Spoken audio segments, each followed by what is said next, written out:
على إمام الأنبياء والمرسلين سيدنا محمد وعلى آله وصحبه أجمعين. اللهم أرنا الحق حقا وارزقنا اتباعه وأرنا الباطل باطلا وارزقنا اجتنابه. Believing brothers and sisters in Islam, Assalamu alaikum wa rahmatullahi wa barakatuh.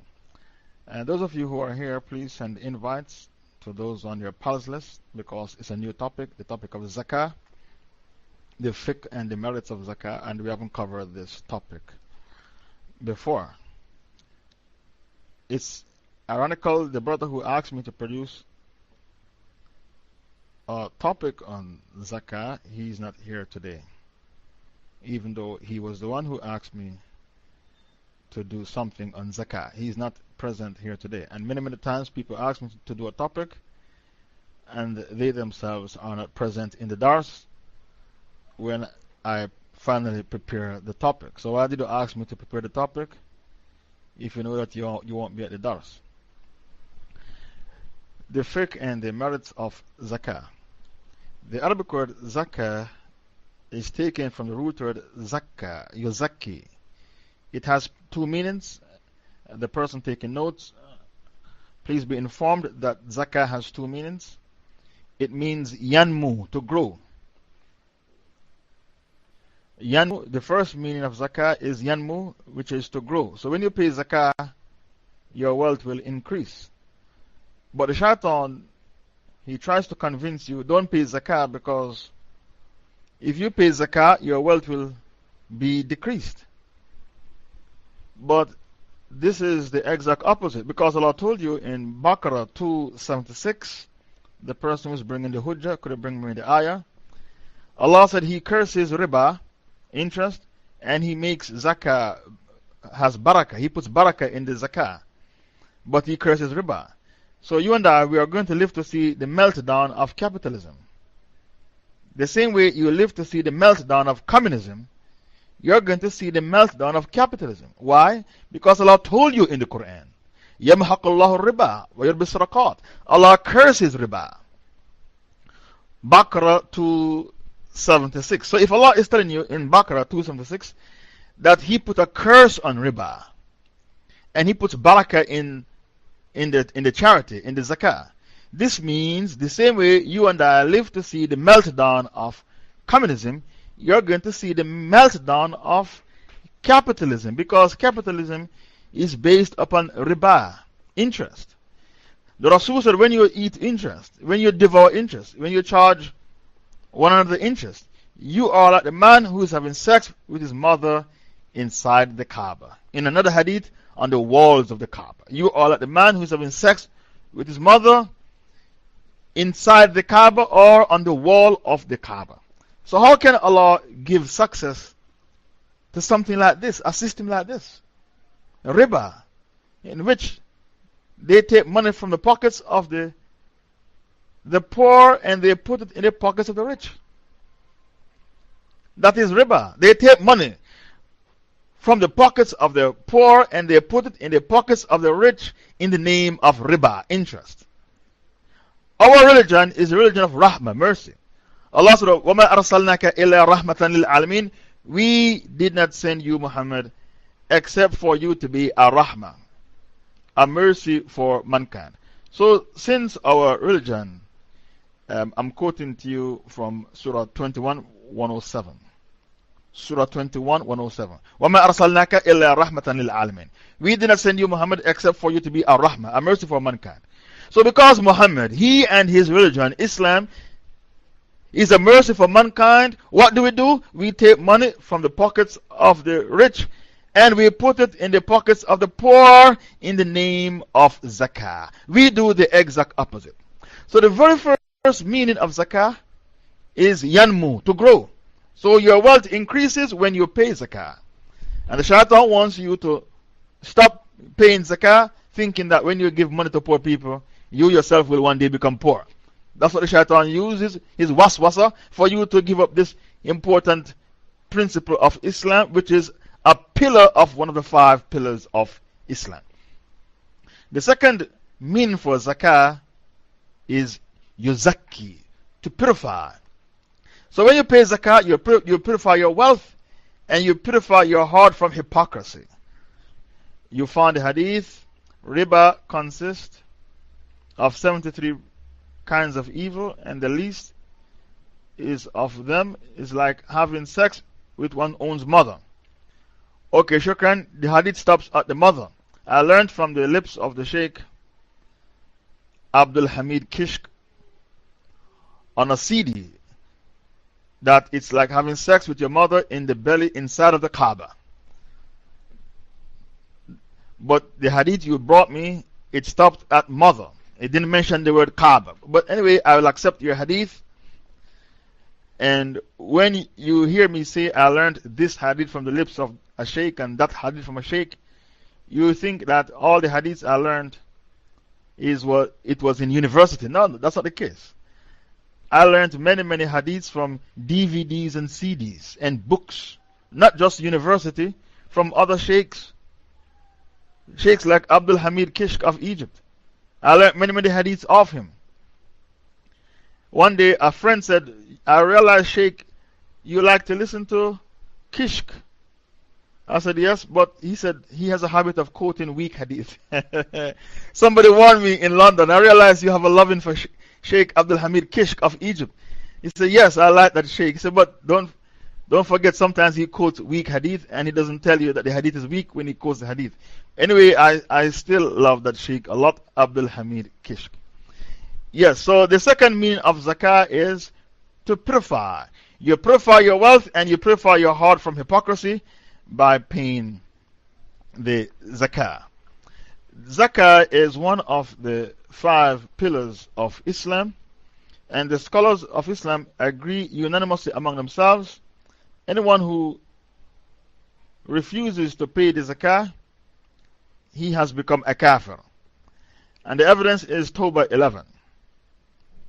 Tawbah 11 is the evidence in which the Prophet had POWs and they start to take Shahada, and the Sahaba said there is a cause for concern. There is a cause for concern. What if their Shahada is fake? So when they said to the Prophet there is a cause for concern, what if their Shahada is fake? Allah revealed Tawbah 11. فَإِن تَابُوا, if they make Tawbah from their shirk of worshipping the idols of the Kaaba, فَإِن تَابُوا وَأَقَامُوا الصَّلَاةَ, and they establish the prayer, وَآتَوُا zakah, and they pay the zakah, فَإِخْوَانُكُمْ فِي الدِّينِ, then they become your brothers in deen.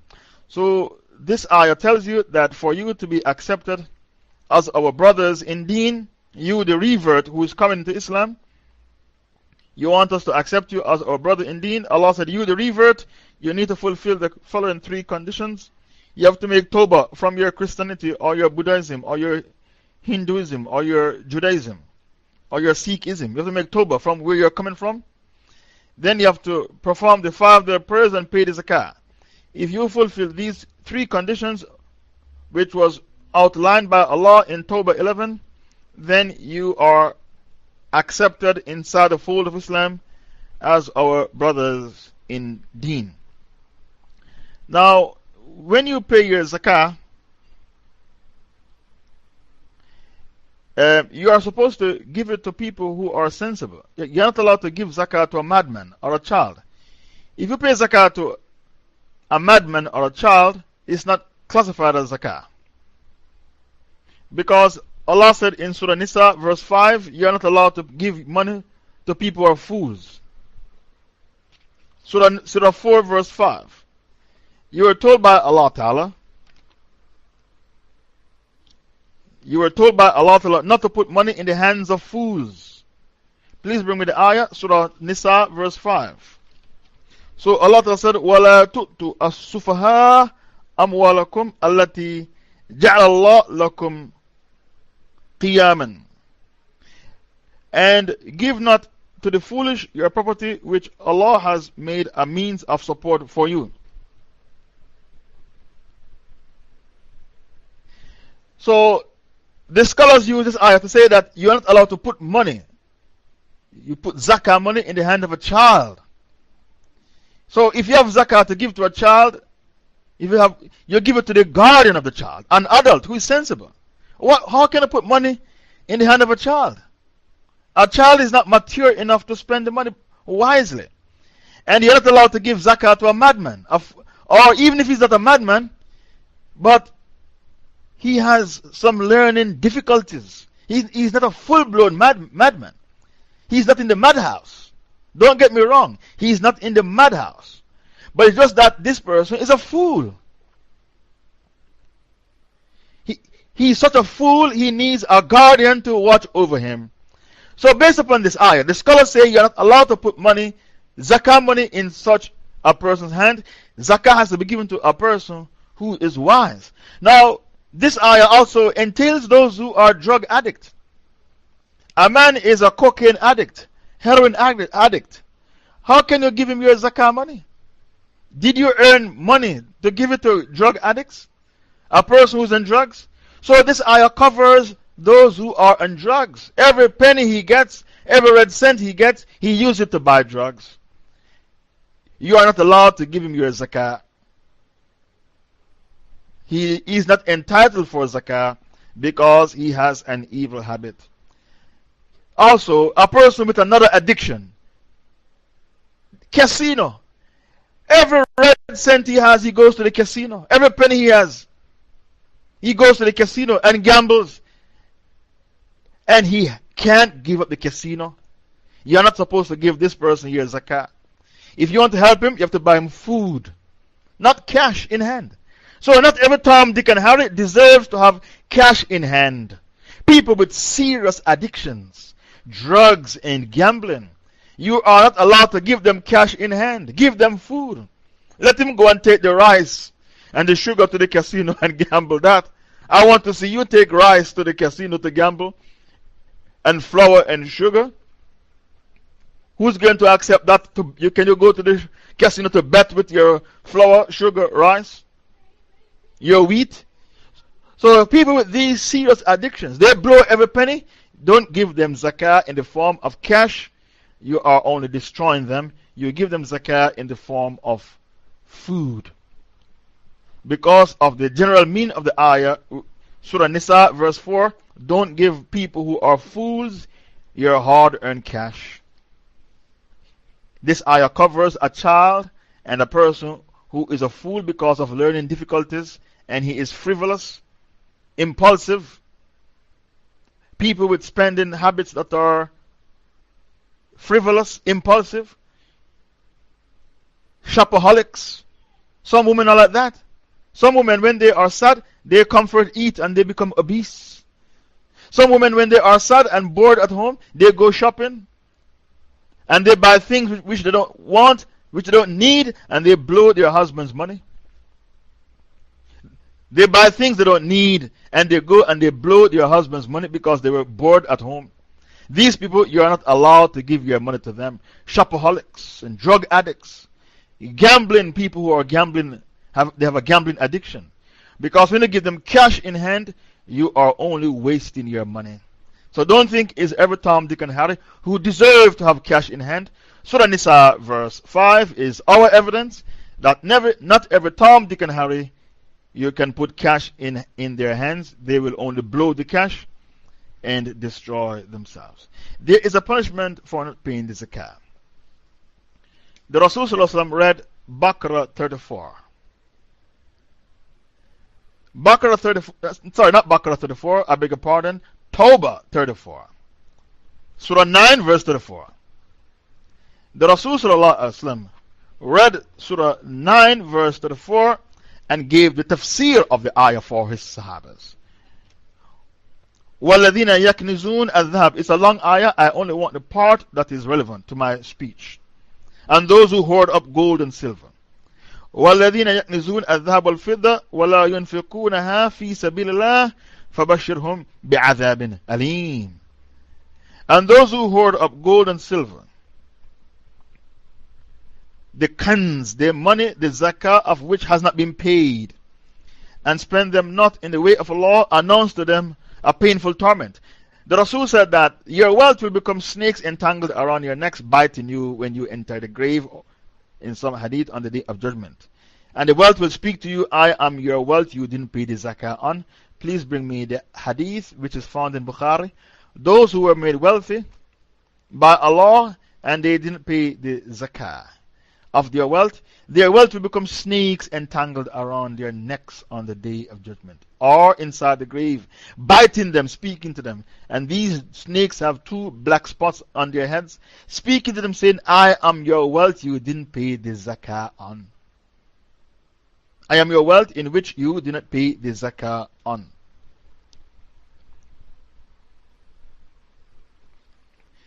Okay, shukran, found in Bukhari. I'm sure it's found in Bukhari. Whoever is made wealthy by Allah and does not pay the zakah of his wealth, then on the day of resurrection, his wealth will be made like a bald-headed poisonous male snake with two black spots over the eyes. The snake will encircle his neck and bite his cheeks and say, I am your wealth, I am your treasure. So this is the hadith the Prophet quoted when he was giving the tafsir of Surah Tawbah verse 34. Tawbah 34, those who hoard up silver and gold and silver and didn't spend them in the path of Allah. So there is no doubt that there is zakah on silver and gold that you store up. There is zakah on silver and gold that you store up. If a woman should wear the gold, she doesn't pay the zakah on that gold because she wears it. But if she stores her wealth in gold, or a man, he stores his wealth in gold, he has to pay zakah on it. The nisab for gold is 415 grams. The person taking notes, please write the nisab down. It's very, very important. The nisab for gold is 415 grams. So you pay for gold in weight. Mike, can you hear me? The nisab for gold is 415 grams. Yes. So that nisab means the amount of money that you need, the amount of money that you need to have in order for your wealth to become zakatable. It is translated into English as the threshold. The threshold. The amount you need, the amount of wealth you need in order for your wealth to become zakatable. The word for that in Arabic is nisab. In English, we say the threshold. The minimum amount of money that you need for your wealth to become zakatable. The nisab for silver is 595 grams. So if you store your wealth in gold and you want to know how much you should pay the zakah of it, you have to go and weigh the gold and weigh the silver. I did not give you in cash.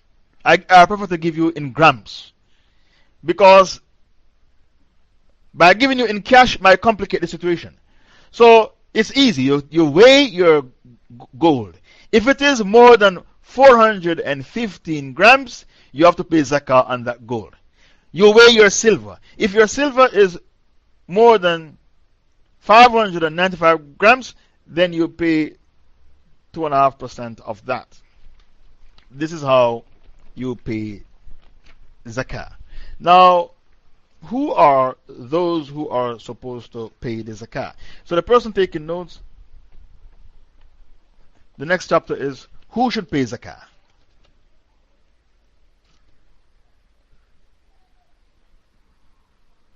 Who should pay zakah? That's the next topic. I'm sorry. I have to give you the nisab for cash. I'm sorry about that.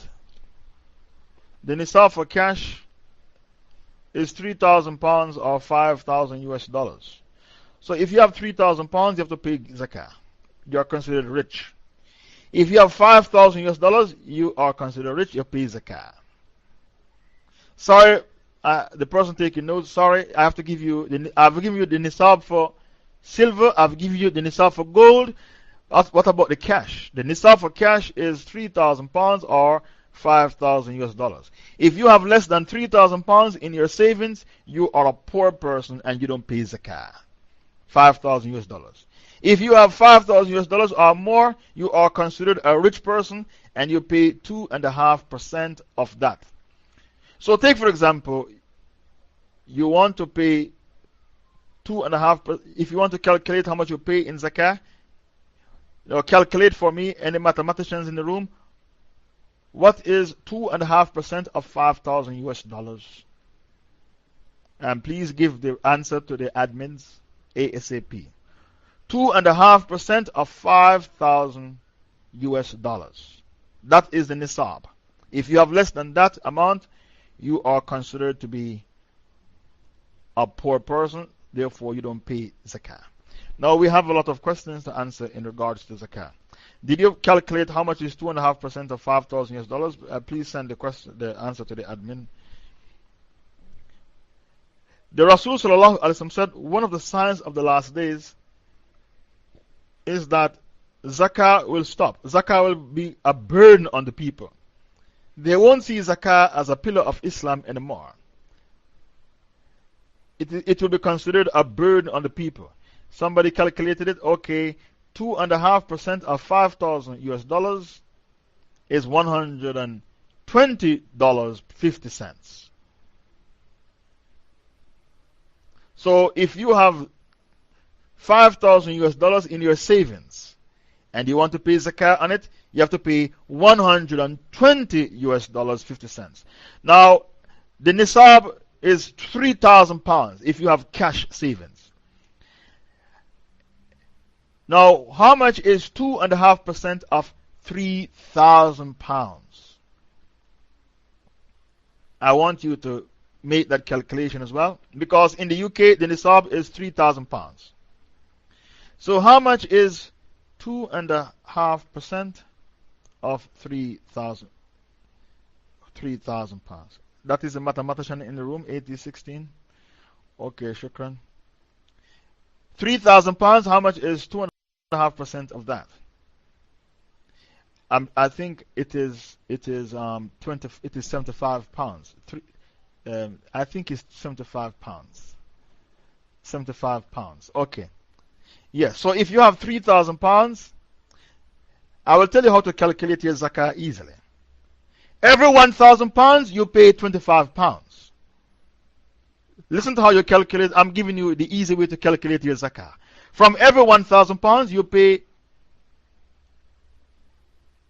From every 1,000 pounds, I appreciate the admin was sharp, because some admins, they are sleeping in the room. Jazakallah khair 8010 for bouncing us come off the earth from the room. But some admins, they are sleeping. Yes.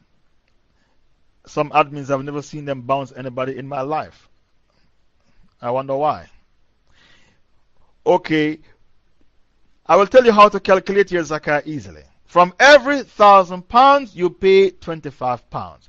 Because 25 pounds is 2.5% of 1,000 pounds. If you have 2,000 pounds, you pay 50 pounds in zakah. If you have 3,000 pounds in savings, you pay 75 pounds in zakah. But as I told you before, the nisab for you to pay zakah is 3,000 pounds. If you have less than that, then you don't have to pay zakah. Now we have some questions to answer in regards to zakah. The question is, who should pay zakah? And I've given you the nisab for silver, and I've given you the nisab for gold, so I do not expect to come back to that. I don't even want you to ask me that question in the question and answer session, because I've given you the nisab. Also, the nisab is paid in weight. So you have to weigh the gold to determine how much you pay in zakah. The person who pays zakah, the first condition, he has to be a Muslim. Kafirs don't pay zakah, Kafirs pay jizya. I repeat, Kafirs don't pay zakah, Kafirs pay jizya. So when you live in the Islamic State, you have to pay something. If you're a Muslim, you pay zakah. If you're a Kafir, you pay the jizya. Number two, the person has to be an adult. But this condition, the person has to be an adult, jizya. Yeah, the Kafirs pay jizya. The person has to be an adult. Now, let me remind you that some scholars quote a hadith that says, if you were entrusted to look after the wealth of an orphan, invest the wealth so that Zakah doesn't eat up his wealth. Now, this hadith can be found in At-Tabarani as well as At-Tirmidhi. Please bring me the hadith. Whoever is entrusted with money of an orphan should trade with it and should not leave it sitting to be used up by charity. So, because of this hadith, some scholars do not accept this second condition I'm giving you, that you have to be an adult to pay zakah. Because if you are an orphan and you inherited £1,000,000, you have to pay zakah from it, even though you are a child. So, this second condition, please be reminded that many scholars don't accept it because of the hadith I am quoting to you, found in At-Tirmidhi. If you were entrusted to look after the wealth of an orphan, invest his wealth so that zakah doesn't eat up his wealth.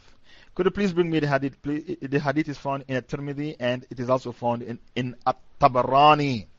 You have 5 seconds to find the hadith. And as Imam Malik report that the Messenger of Allah said, trade with the wealth of the orphan, lest it is eaten up by zakah. In another hadith, related by the Messenger of Allah sallallahu alaihi wasallam, and this hadith is found in At-Tirmidhi and At-Tabarani. Where is the hadith? I ask you to find the hadith. Authentic Tawheed 10. Could you bring me the hadith? Anas ibn Malik report that the Messenger of Allah said, trade with the money of the orphan, lest it's eaten up by zakah. Okay, stop there. I don't need the other hadith. I don't need the other hadith. One is enough. Collected by At-Tabarani. So, because of this hadith which I've quoted unto you, I put it to you. Many scholars, they pass a fatwa saying, if you are an orphan and you have wealth which is zakatable, you have to pay the zakah, because the Prophet said, trade with the wealth of the orphan before it is eaten up by zakah. The third condition, the person has to be sane. The third condition, who should pay zakah? The person has to be sane.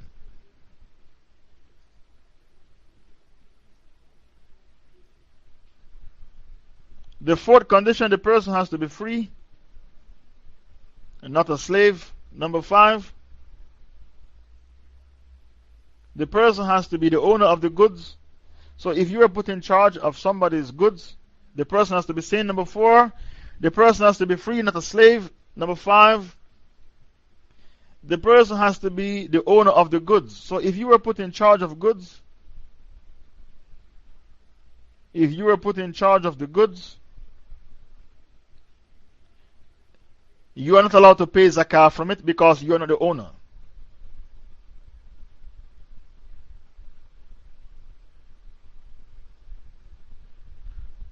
Number 6, the money has to reach the nisab. The nisab is $5,000 US. If you have less than that amount of money, you don't pay zakah because you are considered to be a poor person. Somebody said I mixed up the notes. The nisab for gold.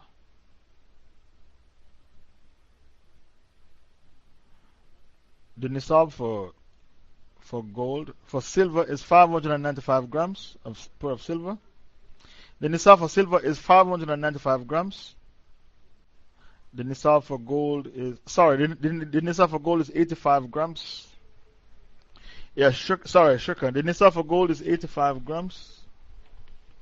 And silver is 595 grams.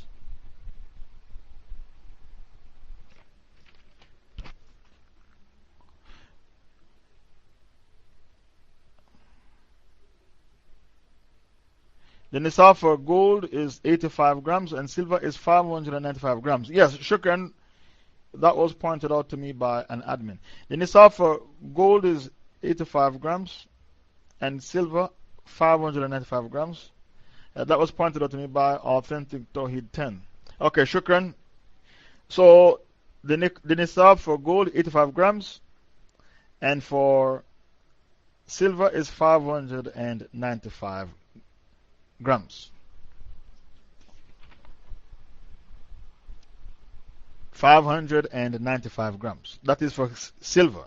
For gold, it's 85 grams. And that is the correct calculation done by the scholars in regards to the nisab, which is established and agreed upon. So, the person taking notes, please make sure you make the correction. The nisab for gold is 85 grams, but for silver is 595 grams. And that correction was done by an admin, Authentic Tawheed 10. Shukran jazakallah khair. It's good to have people in the room who know about zakah so that if a mistake is made, they can quickly correct before the notes go on the internet with such a huge mistake. That mistake is huge. Let's continue our dars. Who should pay the zakah?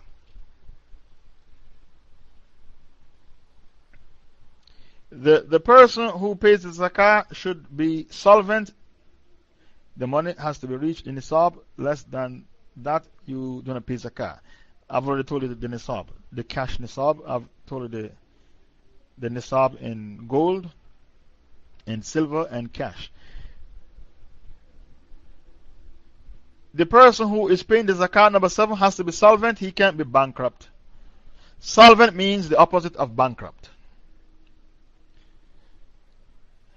So if you have $1 million US in your possession and you owe $2 million, you are considered bankrupt.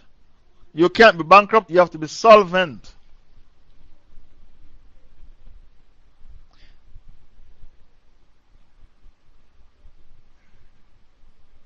The other condition, the wealth has to be 1 year old. The savings you have that you want to pay zakah from, it has to be 1 year old. Therefore, if a person should take his shahada, you cannot say you have to pay zakah until he is 1 year old in Islam. He who acquires money and liable to pay zakah until a year passes. Okay, shukran for the hadith. Yeah, this is a condition put by the scholars that it has to be 1 year old. So you can't tell a man who take his shahada 6 months ago to pay zakah, because the hukum says the person should be 1 year old. The wealth has to be 1 year old, and you count the age of the wealth when he took his shahada. So these are the conditions that are put down for you to pay the zakah. Now, I'm not finished with the fiqh of zakah. After covering the fiqh of zakah, then I will go into the merits of zakah. Now, when I gave you the nisab for silver, the nisab for gold, gold 85 grams, silver 595 grams. The nisab for cash, $5,000 or 3,000 pounds. That is zakah in regards to cash and valuables. But then there is another type of zakah. This zakah is zakah on fruits and vegetables. So the person taking notes should make the other heading zakah on fruits and vegetables.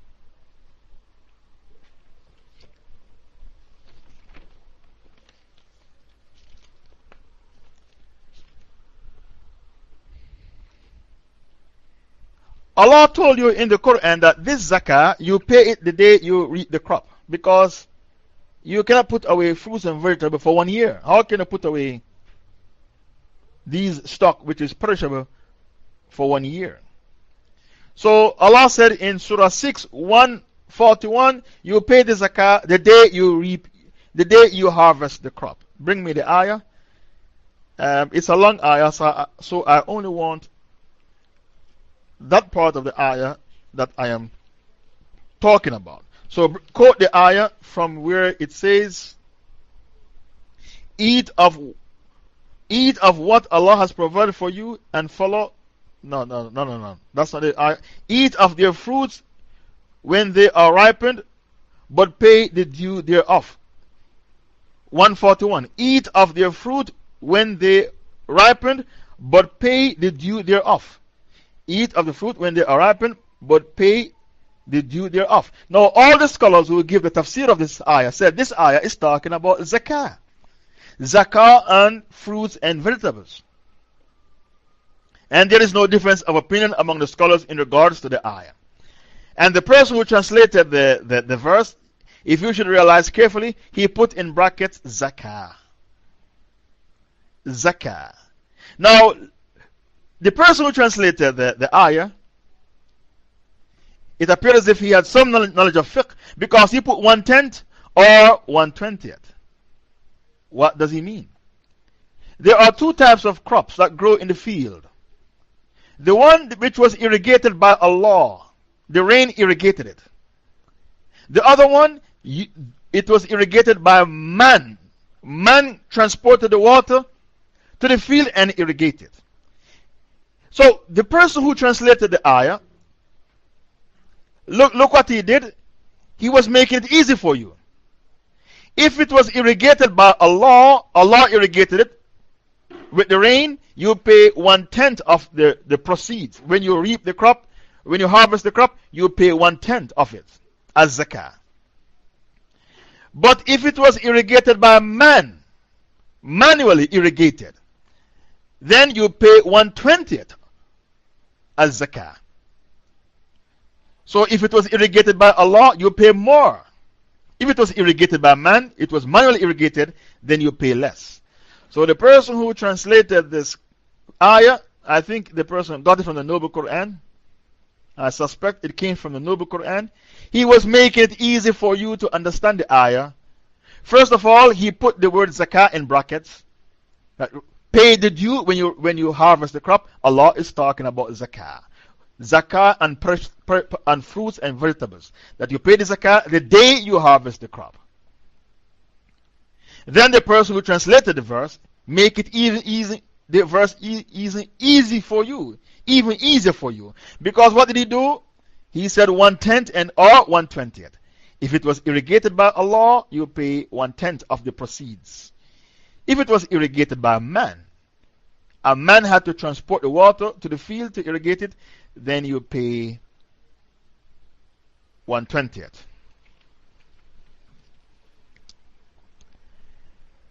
And the nisab for fruits and vegetables, because fruits and vegetables, they have their nisab as well. Don't think it's only gold and silver that has nisab and cash, raw cash. Even fruits and vegetables, they have their nisab. So, what is the nisab? According to the scholars, 1,300 pounds or 612 kilos. That is the nisab for fruits and vegetables. So, the person who is taking the notes, the admin taking the notes, you write what is the nisab for fruits and vegetables. 1,300 pounds or 612 kilos. I'm sure my admin cannot find any fault with this nisab this time.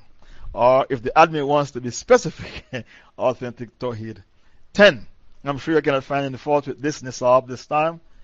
I don't think there's any blunder in this nisab. Okay, the next chapter, Zakah on cattle.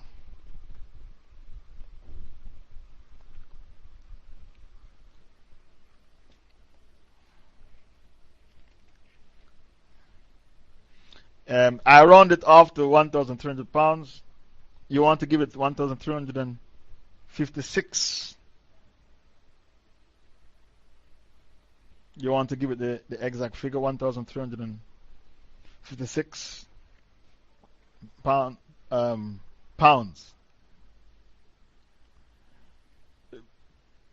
In various countries, they have various nisab. So I round it off to 1,300 pounds. The next chapter, the zakah on cattle. If you have cattle in the field, like, there are two types of husbandry. You want it specific, 1,360 pounds. I have no problem with that. So you don't want me to round it off. Okay, the admin wants me to give the specific, which is 1,360 pounds, which is a nisab. She doesn't want me, or he doesn't want me to round it off. Never mind, I will accept your figure. 1,360 pounds is the zakah, the nisab for the fruits and vegetables, or 612 kilos. Why not go with the kilos since this is easier? 612 kilos, that is a nisab for fruits and vegetables. And as I told you before, when do you pay the zakah for fruits and vegetables? The day you reap the crop, because you cannot save up these things. You cannot save up these things for 1 year. So when we say the zakat has to be 1 year, we are talking about silver and gold and cash, not perishable items. And I brought you the hujjah from the Quran, and the hujjah is Surah 6, 141, where Allah said, pay the zakah the day you harvest the crop. There is zakah on camels. The person taking notes, please be informed. I put it to you. There is zakah on camels, cows, sheep, and goats. Put that in your notes. There is zakah on camels, cows. There is zakah on camels, cows, sheep, and goats that are, yes, sheep doesn't take an S. Please take away the S from sheep. That are freely grazing. The one that graze freely. I think the technical word for this is the free range. For those of you who are into the farming, free ranging, yes. You don't have to provide them with grass to eat. They graze freely in the pastures.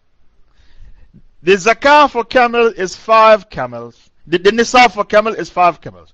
If you have 4 camels, you don't pay zakah. If you have 5 camels, you have to give away 1 as zakah.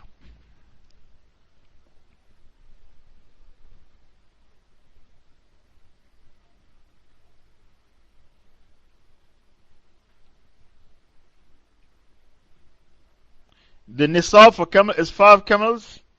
If you have 4, you don't pay zakah. Number 2, the nisab for cows is 30 cows.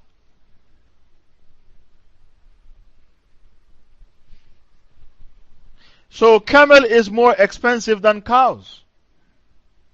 A camel is more expensive than a cow. A camel is more valuable than a cow. People use camel for jihad. Did you know that? You can't compare a cow to a camel. A camel is far more expensive. People use camel for jihad. Can you use cows for jihad? Maybe you take the cow to the battlefield to eat the cow. So the nisab for cow is 30 cows.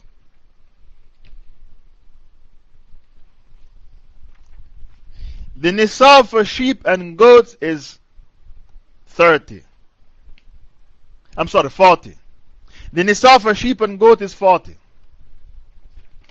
And as I said before, the animal you pay zakah on has to be free ranging. You don't have to provide things for it to eat.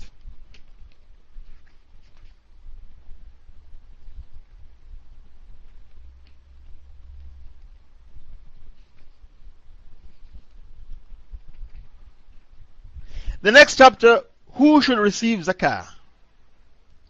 The person, the admin taking notes, the next chapter, who should receive the zakah? Brothers and sisters, the next chapter, who should receive the zakah?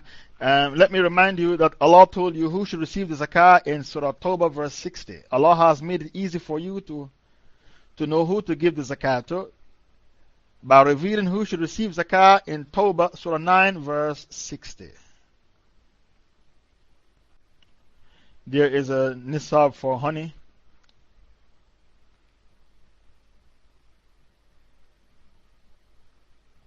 The nisab for honey is 72.5 kilos. For those of you who have honey, you earn your living by honey, you want to pay zakah on honey, the nisab is 72.5 kilos.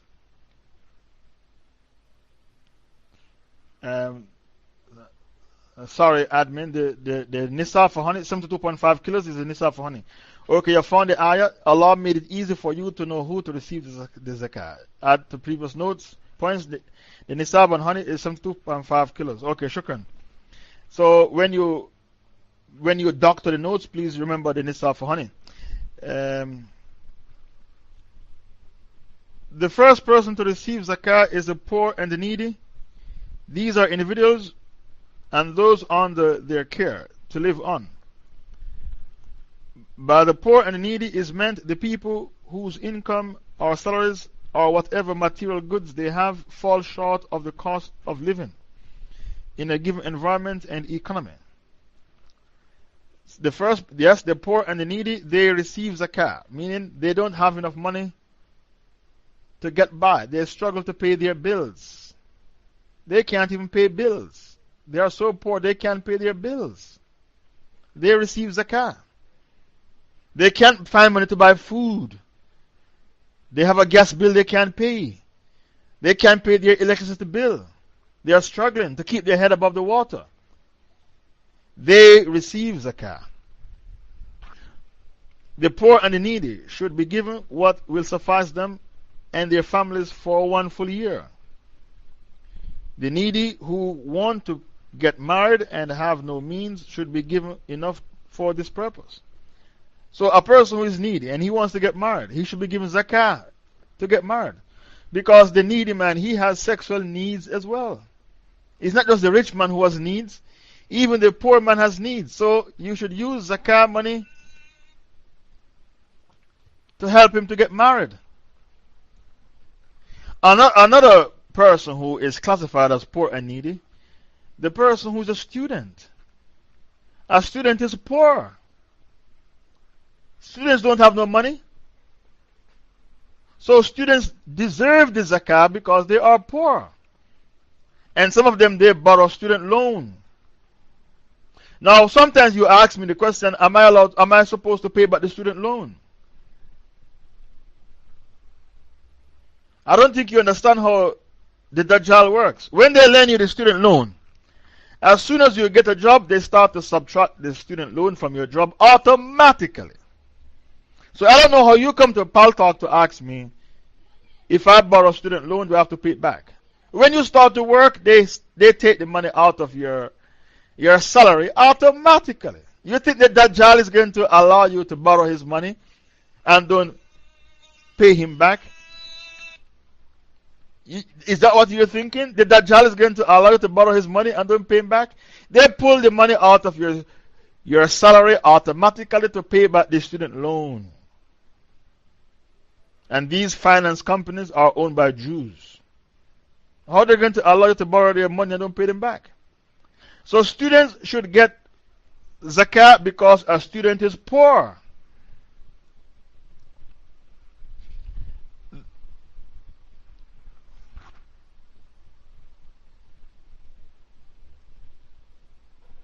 In a hadith reported by Ahmad and Nisa'i, 2 men came to the Messenger of Allah and asked for zakah.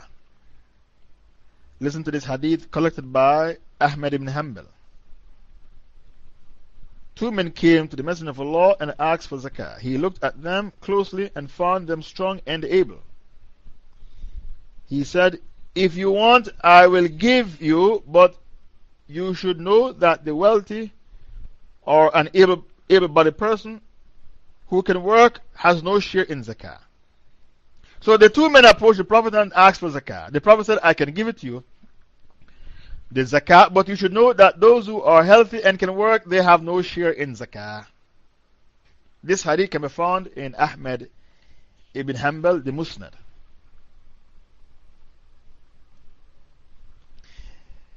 Okay, the next person to receive zakah, the recipient of zakah, those who were employed to collect the zakah. The person taking notes, the second people who can receive zakah, those who were employed to collect the zakah and administer the zakah.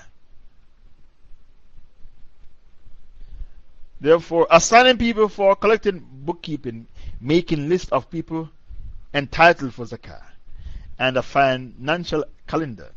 These people will receive zakah as compensation for their work, even if they are wealthy.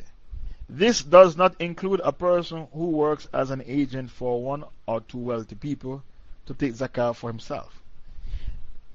The Prophet said, "A trustworthy Muslim executor is the one who executes completely what has been entrusted to him of zakah money in good faith. This hadith can be found in Bukhari. So the person who was employed to collect the zakah, he should receive the zakah, a portion of the zakah, as a salary. Because in Surah Tawbah, verse 60, when Allah told you who should receive zakah, Allah said in the Quran, those who were employed to collect the zakah. وَالْعَامِلِينَ عَلَيْهَا. These are the words of Allah. وَالْعَامِلِينَ عَلَيْهَا. Those who were employed to collect the zakah.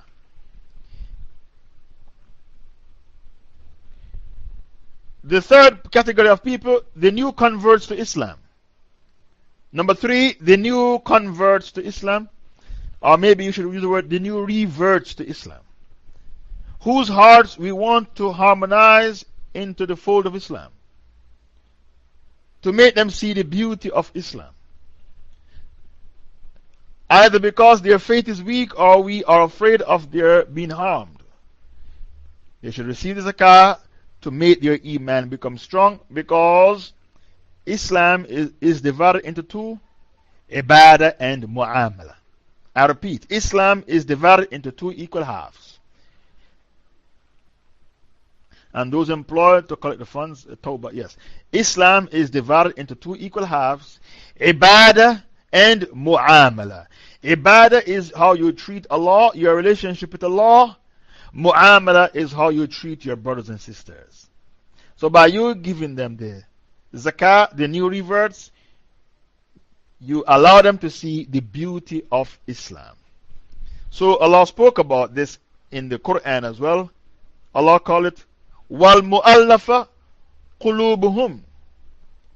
Allah said وَالْمُؤَلَّفَ قُلُوبُهُمْ, to soften the hearts of people. Okay, those we want to harmonize into the beauty of Islam. Islam is divided into two equal halves, ibadah, and the second half is called mu'amala.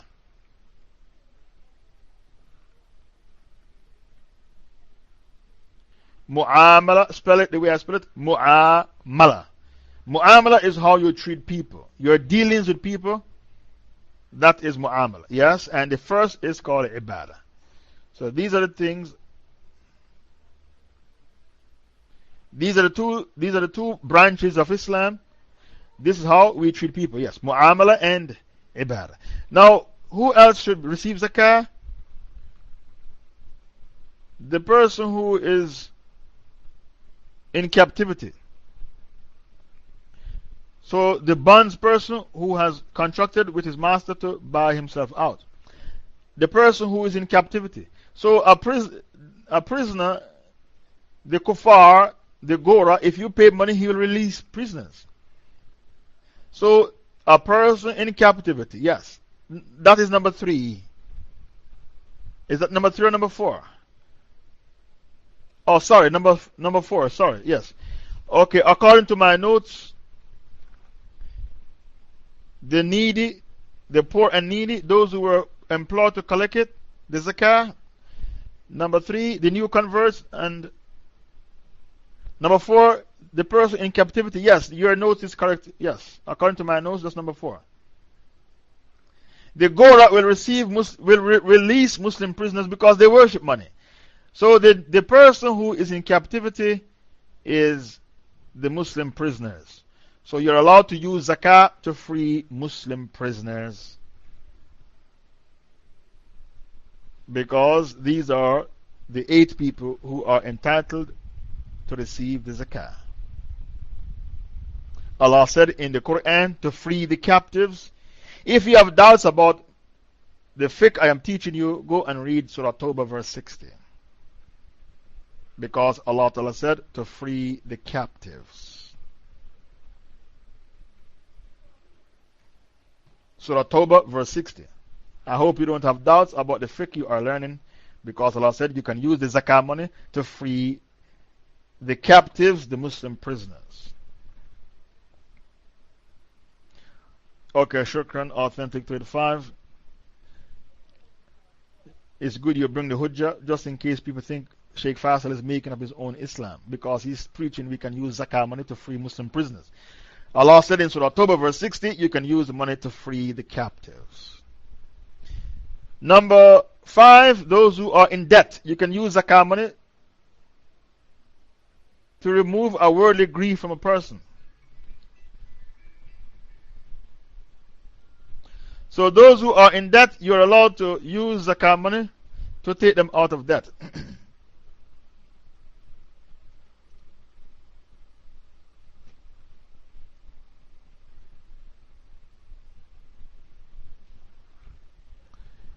A man who was incurred debt as guarantor to reconcile blood for with begging is permissible till he pays that off. The Prophet said you are allowed to beg until you pay off your debt, after which he must stop begging. A man whose property has been destroyed by a calamity which has smitten him, for him begging is halal till he gets what will support life or will provide him reasonable substance. And a man who has been smitten by poverty, the genuineness of which should be confirmed by 3 knowledgeable members of his people, for him begging is halal till he gets what will support him or will provide him substance. Besides these 3, begging is forbidden for every other person, and one who engages in such consumes that which is forbidden. This hadith I have quoted unto you can be found in Sahih Muslim. That begging is permissible for the one who was stricken with poverty, and the one in which he was in debt, and the one in which a calamity befall him.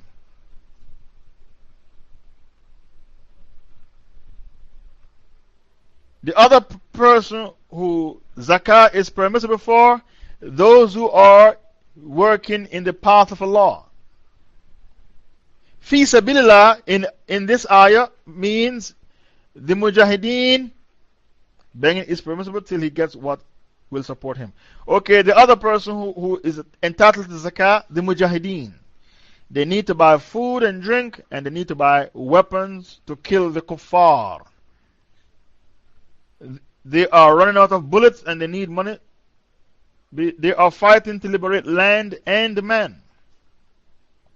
Therefore, the mujahideen, those work in the path of Allah, our mujahideen, yes, because fi sabilillah means, as for the cause of Allah, the mujahideen, those fighting the holy wars, yes. As for Allah's cause, that is the mujahideen, those fighting the holy wars. So you should send your money to the mujahideen if it can reach them. If it can reach them. And fi sabilillah, it means in the path of Allah, anything that raises the banner of Islam. Anything that raises the banner of Islam is fi sabilillah. Therefore, zakah money can be used on people who work full-time workers as du'at, the full-time du'at. You're allowed to give zakah to the du'at. Those who refuse to do any other work, they do full-time da'wah. For example, Ahmed Didat, when he was alive, he was entitled to zakah because he did full-time da'wah and he did not do anything else. The du'at who refuse to work for the dunya and work for the deen, it covers them as well. How many did I tell you? How many people did we list? How many people did we list so far? We have more people to list. 7. The last one, we are on 7. The other person who receives zakah is the wayfarer.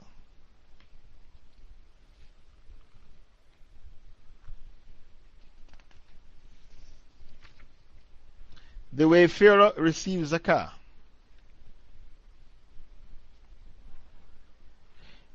Okay, did I list the people in debt? The people in debt is a category. Okay, number 6, those who working. Those who are in debt is a category. And those who work to collect the zakah is a category. The wayfarer is a man who is far away from home and he is stranded.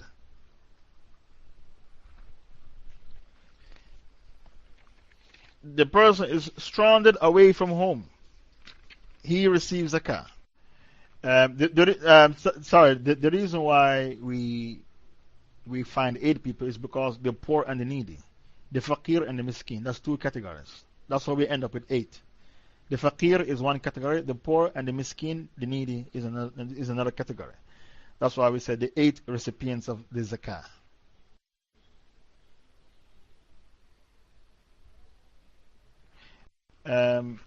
The poor is one category and the needy is another category. What did I tell you about the person who is dead? You don't pay zakah. If a person is dead, you don't use zakah to bury him. If he's a pauper, you use sadaqah, because zakah has to be given to a person who is alive who can enjoy the money. And please write that in your notes. You have been off mic since Wayfarer is the last person in our preparation. What was the last sentence I made? I was saying to you that if a person is dead and he's a pauper, he doesn't have enough money to bury himself, he has no savings, zakah cannot be used. Zakah cannot be used to bury the person. You have to use sadaqah, money, to bury the person. Who's taking notes? Could you write what I'm saying? Because the dead person is not listed. It is a separate point. We are finished with the recipients of zakah. I'm saying if a person is dead and he's a pauper, he didn't have enough money to bury himself, zakah cannot be used to bury him. You have to use sadaqah to bury him. Because you pay zakah to a person who is alive who can enjoy the wealth, who can enjoy the money. Also, if you have zakah money to be paid and a thief comes to your house and steals the money, you are not required to pay zakah again. Because Allah said, لَا يُكَلِّفُ اللَّهُ نَفْسًا إِلَّا وُسْعَهَا. Allah doesn't put on you a burden more than you can bear. If you can't remember paying zakah, you did not pay zakah. Zakah is compulsory on you. If you can't remember, you have doubts, you can't remember paying the zakah, you have doubt about it, zakah is compulsory on you. You have to pay zakah. Because Allah said in the Quran, Surah 10, verse 36, La adhan. Dhan cannot be used as hujjah. Inna dhan la yughni min al-haq shay'a. Bring me the ayah. Dhan, suspicion, allegation, cannot be used as hujjah. Surah 10, verse 36. So if you have doubts about paying the zakah, you have to pay the zakah. You are classified as a person who did not pay the zakah. And most of them follow nothing but conjecture, which is dhan. Certainly, a conjecture, cannot be of no avail against the truth. So, in this ayah, Allah said the dhan, the suspicion, the allegation, the assumption cannot be used as hujjah. So, if you have doubts about making wudu, you have no wudu. You are not sure you did not pay zakah. Because dhan, suspicion, cannot be used as hujjah. If you have the amount which is incumbent on you to pay is $100 and you want to pay $200, it is permissible and it is accepted as zakah, and you get extra reward for the extra money you paid. If you lend a person money like $5,000 and he cheated you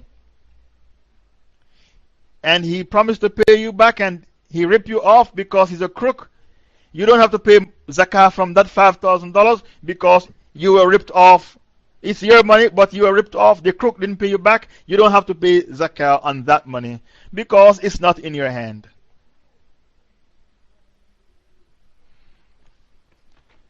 If you lend someone money and they cheated you without paying it back, yes, the person turns out to be a crook.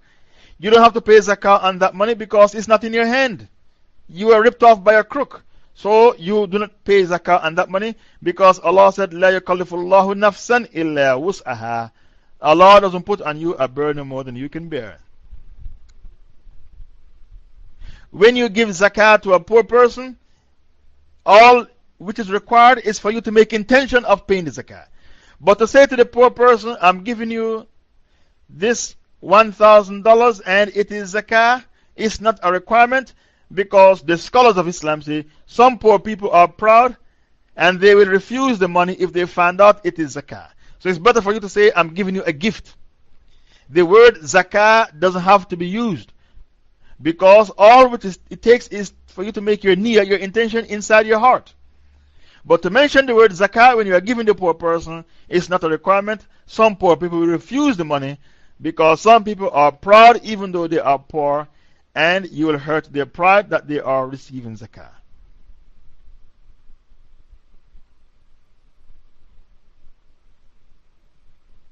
If you pay zakah to a person and the person turns out to be rich, he pretends to be poor. He's a rich person and he pretends to be poor and deceives you, and you pay him zakah. It is classified as zakah and you'll get the reward for your intention. You shall get the reward for your intention. One day a man went out to give charity, and he gave charity to a prostitute. Listen to this hadith. This hadith is found in Bukhari and Muslim. A man went out to pay charity, and who did he give charity to? A prostitute, an adulteress. And the people talk about him behind his back. He gave his money to a prostitute. He said, Oh Allah, I intend to pay my zakah or my charity to a person who is worthy of it. And he begged Allah to accept his charity. Then the next day he came out with more money to give away, and he gave it to a rich man. The rich man pretended to be poor and collected the money because maybe he was greedy. And the people talk about him behind his back. He gave his zakah to a rich man who doesn't need the money. Yesterday he gave his money to a prostitute. Today he gave it to a rich man. Then the man came out the following day, the third day, to give his money. Who did he give it to? A thief. Please bring me the hadith. It's found in Bukhari. He gave his money to a thief. What happened? The Prophet said he will be rewarded for giving his money to a prostitute, a rich man, and a thief. Because the prostitute, it might cause her to abandon her prostitution, her fornication. And as for the rich man, maybe when he gets the zakah, it will encourage him to start giving zakah himself. He himself will be encouraged and start to give the zakah. And as for the thief, it might cause him to abstain from stealing. So this man, even though he gave his money to 3 people who did not deserve the money, he will get the barakah for giving the money. He shall get the barakah for giving the money.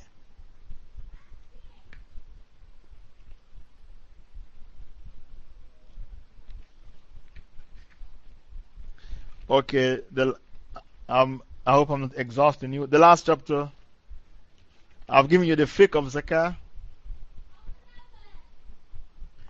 The last chapter we will touch upon now, the merits of zakah. So the person taking notes will go to the last chapter, which is the merits of zakah.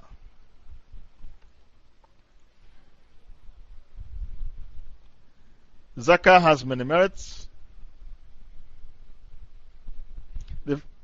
The merits of zakah, the first merit of zakah, it fights poverty. It eradicates poverty from the ummah.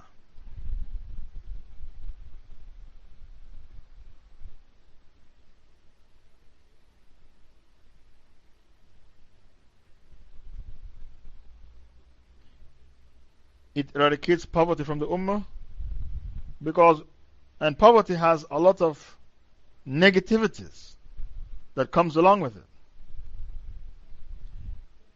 Among the negativities that comes along with poverty is prostitution.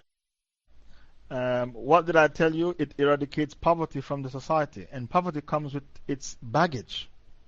Among the baggage is burglary, theft, prostitution. The baggage of prostitution, the baggage of burglary and theft. In Muslim countries, there are a lot of prostitutes. Did you know that? I don't want to call the names of these countries because you know them more than I do. Muslim countries have, because there is no zakah. Don't you remember in the time of the So, as soon as the Rasul died, Abu Bakr became the Caliph, and people stopped to pay Zakah. They said, we pay Zakah. We pay Zakah Muhammad because he was a prophet.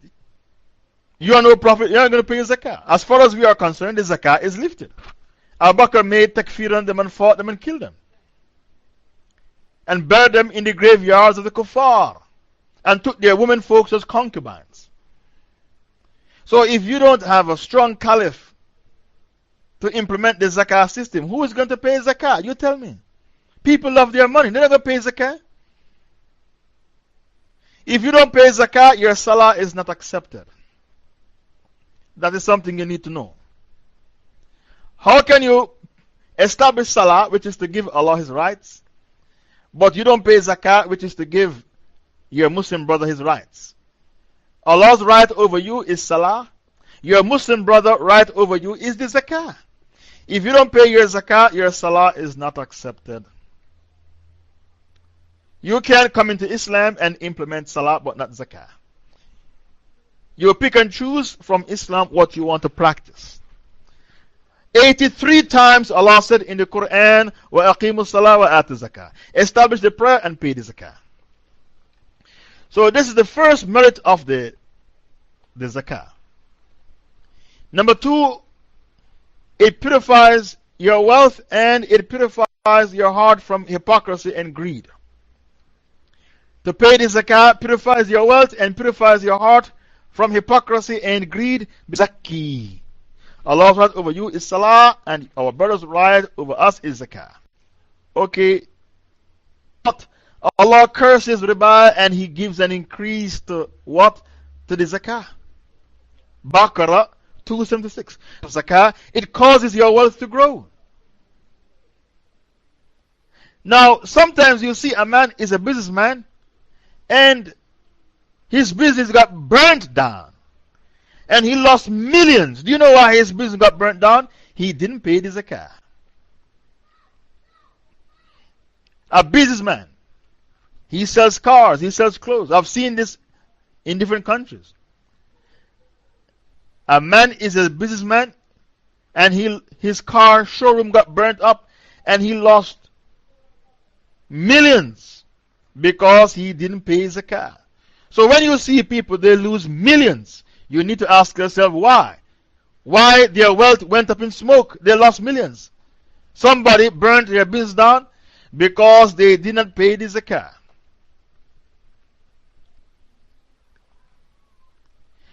The Rasul said, when you stop paying the Zakah, Allah will stop sending the rain and then you'll suffer drought.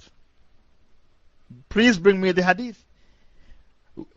What the hadith says, whenever a people stop paying the Zakah, Allah stops sending the rain and they suffer drought. So when you pay the Zakah, when you show mercy to man, Allah will show mercy to you. Show mercy to the ibad, and your Rabb, your Lord, will show mercy to you. When you stop paying the Zakah, the rain Allah withhold the rain. Then the Prophet said, had it not been for the animals that live among you, Allah wouldn't bother to send the rain. You don't deserve the rain. But because animals live among you, Allah send the rain. Why you don't deserve the rain? Because you don't pay Zakah.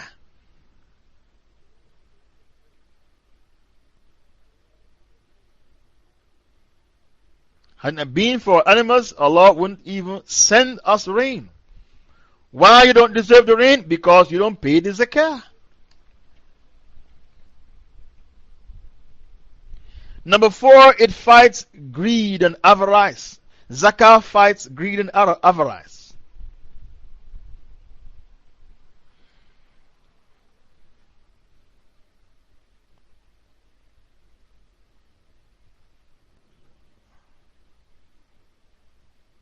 It fights greed and avarice.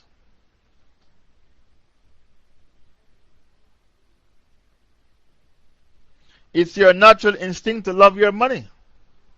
By you paying Zakah, you have overpowered that natural instinct. What does that mean? Greed is the same thing.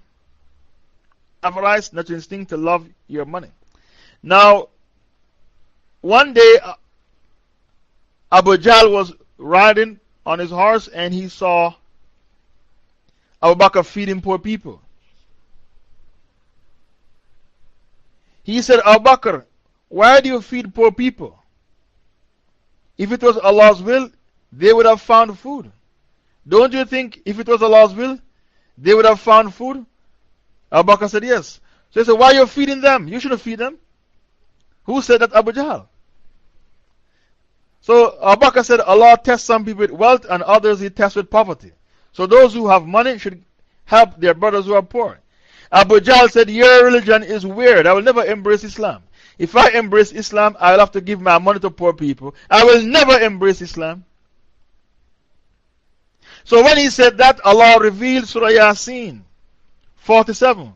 وَإِذَا قِيلَ لَهُمْ أَنفِقُوا مِمَّا رَزَقَكُمُ اللَّهُ قَالَ الَّذِينَ كَفَرُوا لِلَّذِينَ آمَنُوا أَنُطْعِمُ مَنْ لَوْ يَشَاءُ اللَّهُ أَطْعَمَهُ إِنْ أَنْتُمْ إِلَّا فِي ضَلَالٍ مُبِينٍ.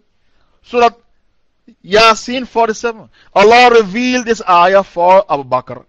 He was feeding poor people, and Abu Jahl passed by, riding on his horse, arrogant. He was the leader of Makkah. Assalamu alaikum wa rahmatullahi wa barakatuh. Can you hear me? I've given you the ayah, Yasin 47, and I told you why Allah sent the ayah down. When Abu Jahl saw Abu Bakr feeding poor people, he said, why you feed poor people? If it was Qadr Allah, they would have found food themselves. If it was Qadr Allah, they would have found food themselves. Leave them alone, don't feed them. So Abu Bakr said, it is Qadr Allah, yes, but Allah tests some people with wealth, others He tests with poverty. So those who are wealthy should feed those who are poor. Abu Jahl said to Abu Bakr, I will never embrace Islam. Because if I should embrace Islam, I will have to give my money to poor people. I can't afford to give my money to poor people. I will never embrace Islam. So when he said that, Allah revealed Surah Yasin, verse 47. This ayah came down for Abu Bakr. Okay, shukran. If people should withhold zakah, you should realize that this has never happened without the rain being stopped from falling. And were it not for the animals' sake, it would never rain again. Shukran for the hadith. A very, very famous hadith. I'm sure you heard the hadith before I even quoted the hadith. That when you don't pay zakah, Allah withholds the rain. So when you see countries, there is no rain in the country and people are dying, that's because the people don't pay zakah. That's why they are suffering. Their animals die. No vegetation. Why? The answer is right here in front of you. They refuse to pay the zakah. If you didn't have mercy on the creation by paying the zakah, why should Allah the Creator have mercy on you? You answer that question. You answer that question.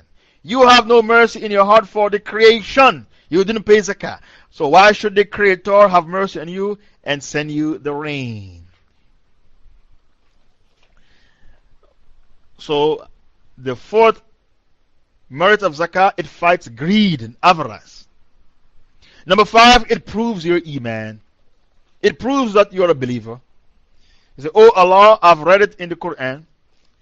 83 times you said in the Quran, establish the prayers and pay the zakah.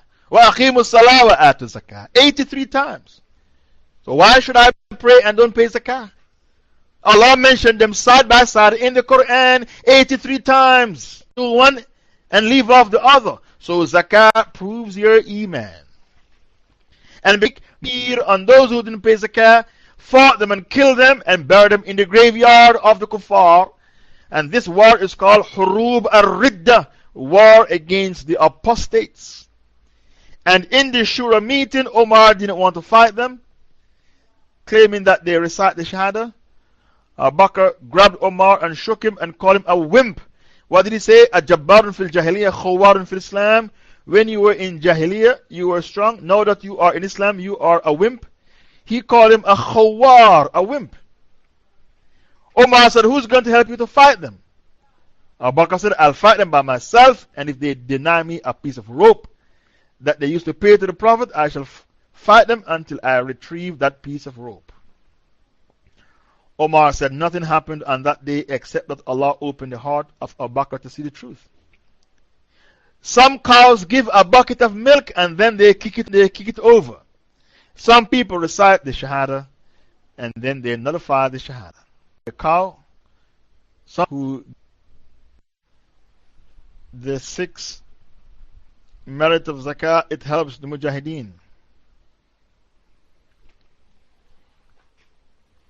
The 6 merit of Zakah, it helps the Mujahideen, to finance the Mujahideen. It helps to finance the Mujahideen. They are fighting to liberate Bilad and Ibad, land and man. What are they fighting to liberate? Bilad and Ibad, land and man. And Zakah is very necessary to finance the Mujahideen. Nobody else will finance the Mujahideen except Zakah money. They are fighting to bring back the Khilafah. Why do you think there is jihad going on in the Muslim world? Why do people told you that you'll have Nubuwa for 23 years and Khilafah for 30 years? After the Khilafah, you'll have Mulk, kingship. But the kingship will rule with Sharia. And the first king was Muawiyah. Then after the kingship, you'll have oppressive leaders, tyrants. And after the oppressive leaders, what will happen? You'll get back the Khilafah. So these leaders, these mad dogs of the Middle East that are fallen one by one, they are paving the way for the return of the Khilafah system. The hadith I've just quoted can be found in At-Tirmidhi. The Khilafah will come back before Imam Mahdi. And those who believe the Khilafah will come after Jesus comes, you are being delusional. The Khilafah will come back before Jesus returns. If you think it will come back after Jesus returns, you are being delusional. If the Khilafah shall be before Jesus comes back. The other merit, it enhances the brotherhood and the sisterhood. It enhances the brotherhood and the sisterhood. By paying Zakah, it makes you love each other. When a person is rich and he doesn't pay Zakah and people are starving, it causes hatred in the Ummah. It enhances the brotherhood and the sisterhood. Can you imagine a man has millions, he doesn't pay Zakah, and he turns a blind eye to the starving people in his own country? It causes hatred because you did not give the rights to the poor. So by paying Zakah, it enhances the brotherhood and the sisterhood, and it makes you love each other. Number 8, it eradicates envy and jealousy. 8, it eradicates envy and jealousy. So when you have money and you ignore the poor, they envy you for your wealth. They are jealous about your wealth and they envy you for your wealth. Because there is always hatred and envy between the haves and the have-nots. Number 9, it stops wars in the country. Because a hungry man is an angry man. It stops wars in the country. Because the hungry is going to kill those who have. It stops wars. Those who are hungry, they are going to turn on those who have. Like what you saw in London recently. Those people who were rioting in London, they're poor and hungry. They are disenfranchised. They don't have anything going for them. They live from hand to mouth. A hungry man is an angry man. The Prophet said, whenever the wealth of the Ummah is divided up among the rich and the poor are left out, what will happen? Allah will break you up into groups and you will kill each other. Bring me the hadith. The Ummah is divided up among a few and others are left out. What will happen? You shall be broken up into groups and you will be killing each other. Because the wealth was not divided up properly. You're going to hate each other and kill each other.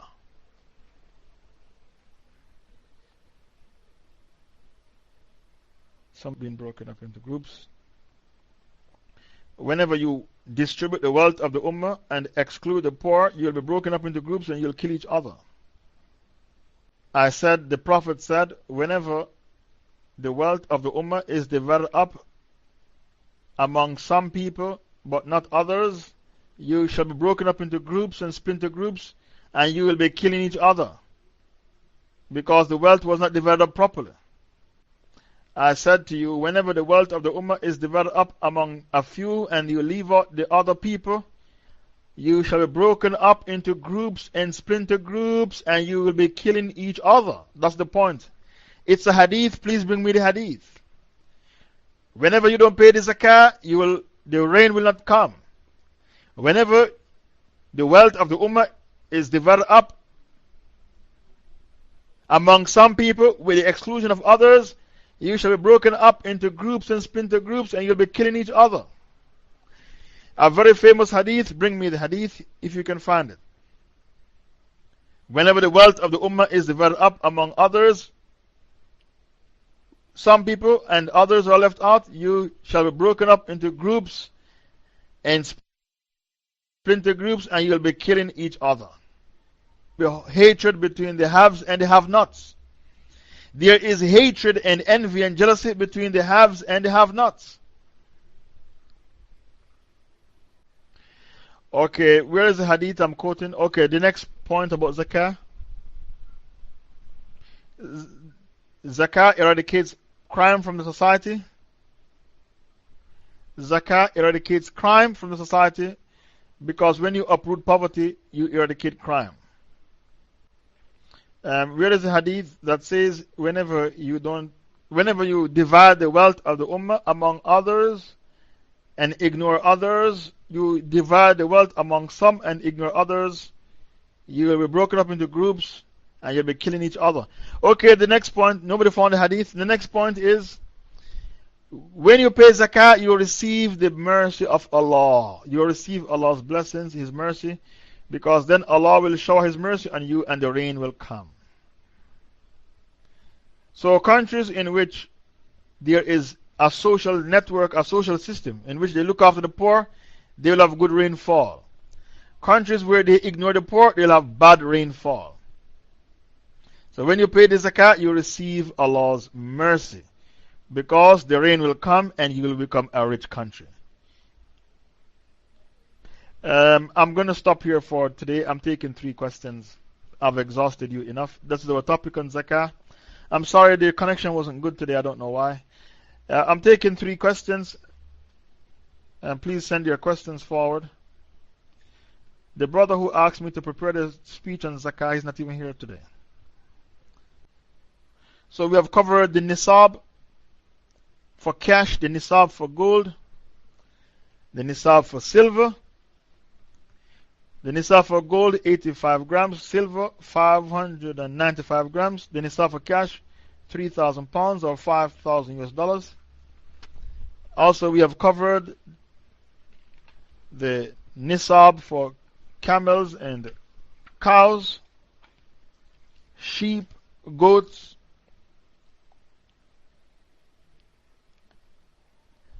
and we have covered the merits of zakah. Also, we covered the 8 people who Allah mentioned in Surah Tawbah, verse 60, who are entitled to receive zakah, and we covered who are supposed to pay the zakah. Okay, there is a fitna for every nation, and the fitna of my nation is wealth. Okay, did you find the hadith where the Prophet said, whenever you divide up the wealth of the Ummah among some people and ignore others, you shall be broken up into groups and splinter groups, and you shall be killing each other. Now, the fitna that you have seen in the Middle East, when they topple a regime like Saddam Hussein or the regime of Gaddafi, and the regime of Hosni Mubarak, and the regime of Zain al-Abidin bin Ali, when you go into these people's homes, these palaces, they live in palaces while the people are hungry. So the hadith says, whenever the wealth of the ummah is shared among a few and you ignore the others, you'll be broken up into groups and splinter groups, and you'll be killing each other. I've quoted the hadith many times in this room. I would like you to bring me the hadith. And whenever you stop paying the zakah, the rain will stop coming down. Allah will withhold the rain. If you don't show mercy to the creation, Why should the Creator show mercy to you? The hadith says, Irham man fil ard, yarhamuka man fis sama. Show mercy to those who are on earth, and the one who is in heaven will show mercy to you. And when we say fis sama, it doesn't mean Allah is in heaven, we mean Allah is above the heavens. It's the Christians who believe Allah is in heaven, we say Allah is above the heavens. That is our creed, Allah is above the heavens, not in heaven itself, because Allah does not dwell inside of His creation. Okay, where are the three questions I asked you to bring forward? I realize people like Aqidah. People don't really gravitate towards fiqh. People like Aqidah. People like to hear takfir. Takfir and the Brahmins and the Shiites. The goofy Sufis who believe in Wahdatul Wujud. The Brahmins who pray to the graves. The Shiites who make takfir in the Sahabas and claim the Quran has been tampered with. People like to hear takfir. People don't like fiqh. But you have to learn fiqh as well. You can't learn one subject without learning the other. I know you like to hear takfir. You want to know who is who because you don't want to die as a kafir yourself. The reason why you like takfir is because Allah said, وَلَا تَمُوتُنَّ إِلَّا وَأَنْتُمْ مُسْلِمُونَ. Don't die unless you die as a Muslim. So you don't want to die as a kafir, so you like to hear takfir because you don't want to die as a kafir. But fiqh is an essential part of your deen. You can't learn aqidah without the fiqh. We have three questions. Okay, put them forward.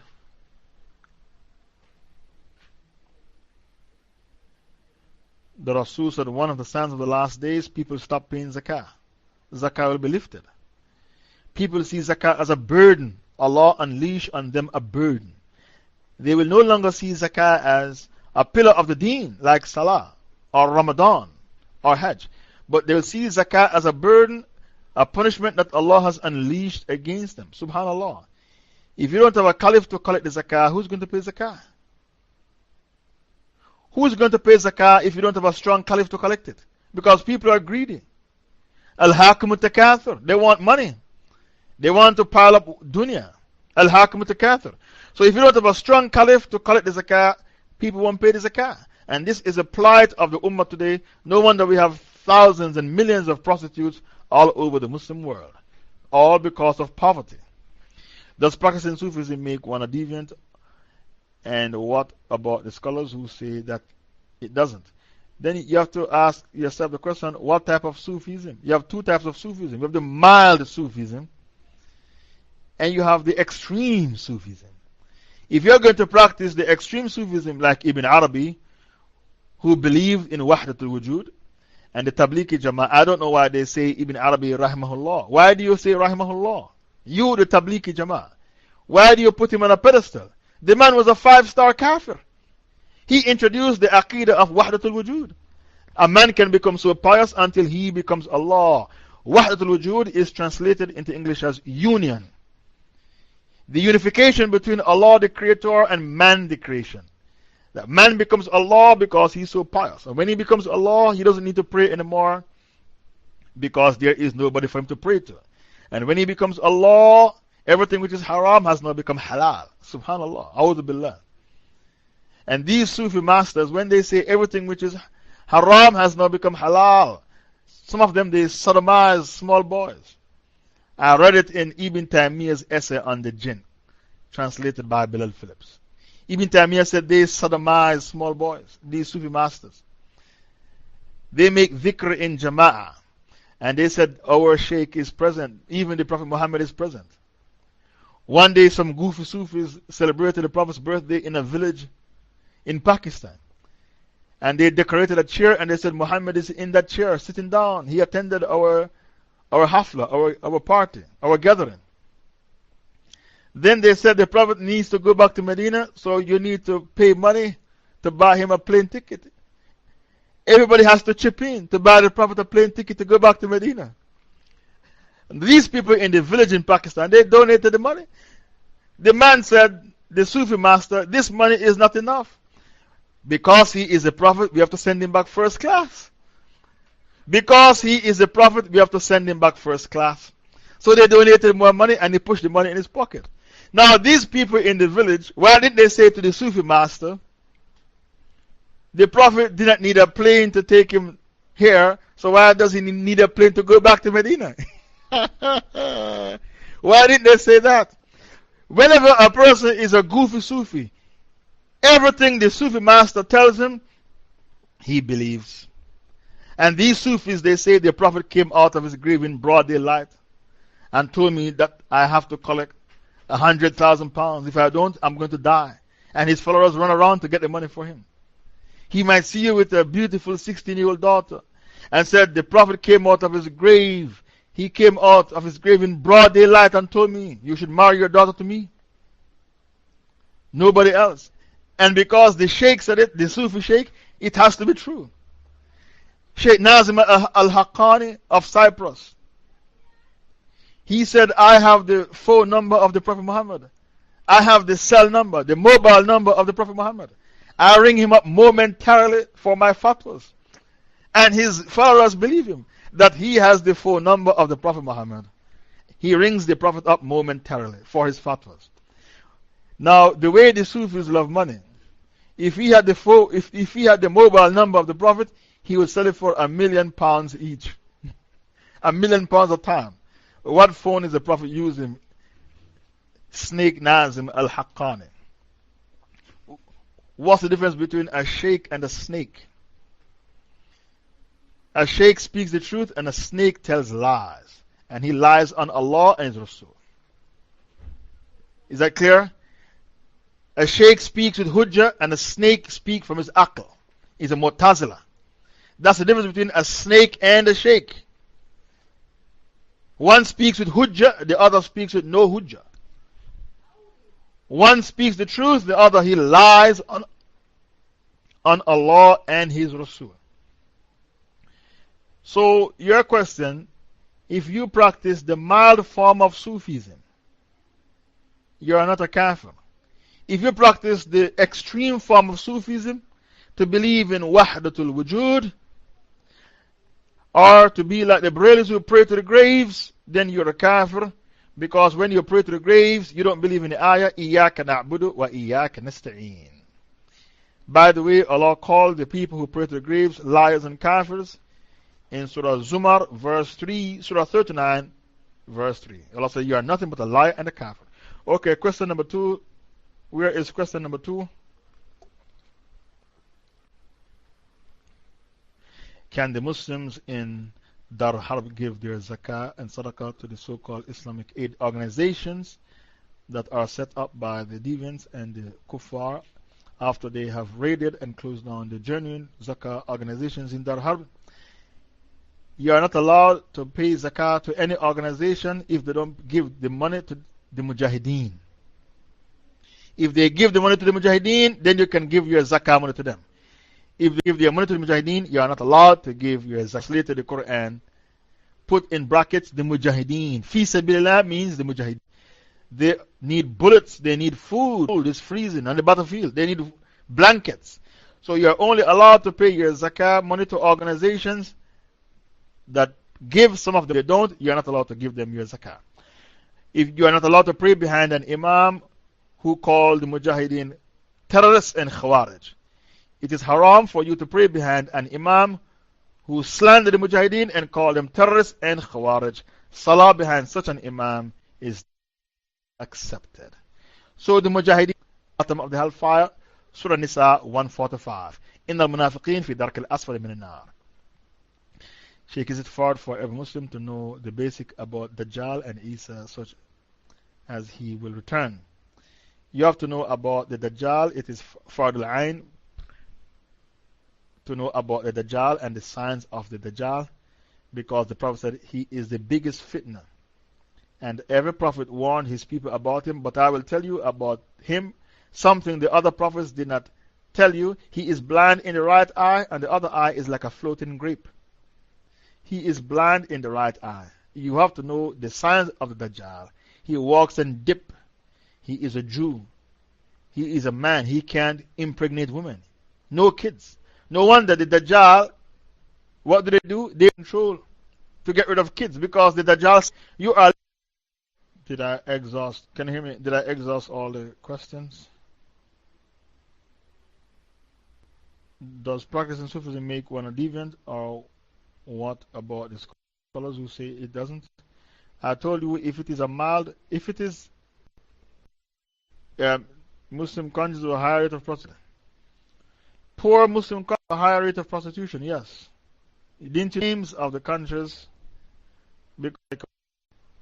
Assalamu alaikum wa rahmatullah. I've answered all the questions. I'm going to close.